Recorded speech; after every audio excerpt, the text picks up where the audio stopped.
Hey everybody, what is up? Welcome back to Final Trade, one half of the way to Christmas. What did I buy? June of 2023, of course, this month, as I shared with my patrons exclusively. GameStop on their website had a pretty nice sale in the middle of the month and picked up a bunch of Pokemon. Specifically, Crown Zenith finally got some of this. The reprints just have not come as hard as I had hoped they would.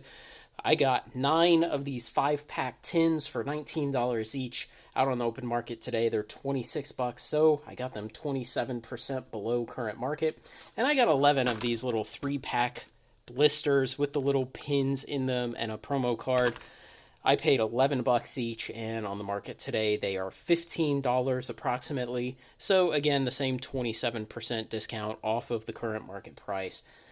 Got about half of the Crown Zenith that I would eventually like to have.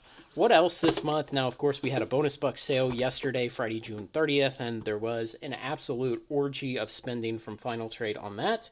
But I will not go into that until it arrives in the month of July, and I put it in my What Did I Buy in July video. Now, also arrived yesterday, June 30th, just in time. Yes, Sorcery Kickstarter from, 15 months ago?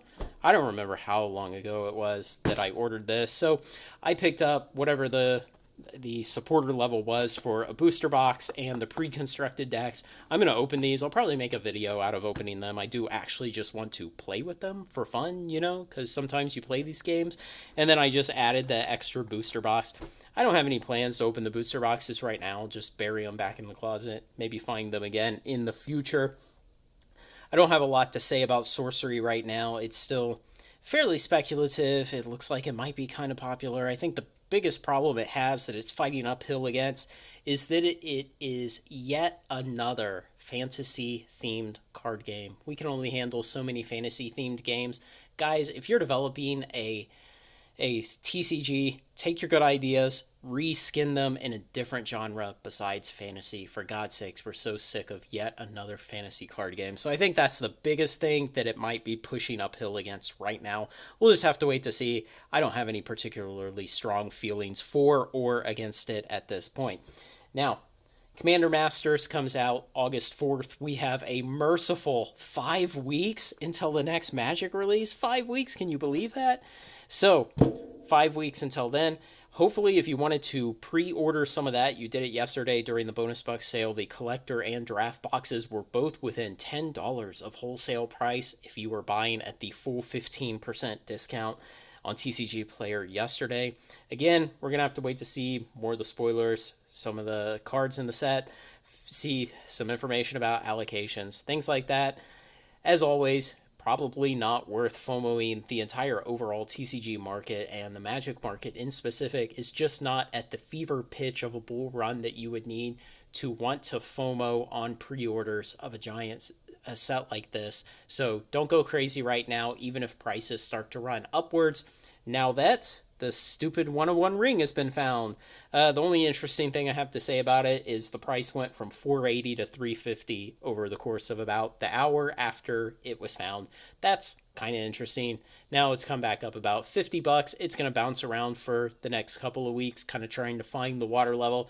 And then probably it'll be a good time to lay in a long-term position after that. The one thing I have to say, though, is in 5 years, none of us are going to remember this chase for the 101 ring. None of us made any memories on it. None of us sat around speculating, was it found? Are the rumors true? Until one morning, there were some tweets, and someone said, oh yes, PSA has graded it, WotC has authenticated it, and it has been found. All of the hype that had been hoped for that didn't materialize is now over.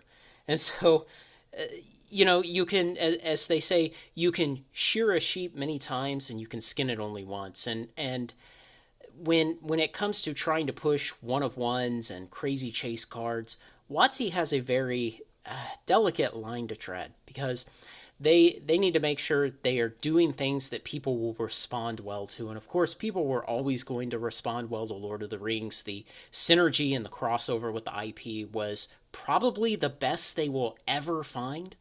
But the ability to do a one of one for something literally called the One Ring. There are not other opportunities like that.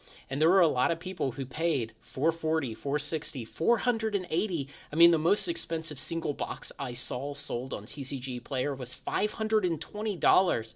People were paying crazy prices chasing that thing. And what did they get? They got sheared. And, how many more times can you shear them before they say, that's kind of like being skinned and I'm not going to play that game anymore. So it's not a endless opportunity for WotC. They have to be very careful that they actually deliver value to people, because people will only shovel their money over for a lottery chance like that so often, irregardless of the fact that there are not that many great crossovers available that people would shovel their money into like that to start with. So hopefully WotC will try it a couple more times. It'll kind of flounder a bit, and then we can move on from the insanity of this bad idea and direction of taking Magic that it doesn't need to go. So look, guys, not a lot coming up in July. Again, Commander Masters doesn't release until August. It's going to be kind of slow.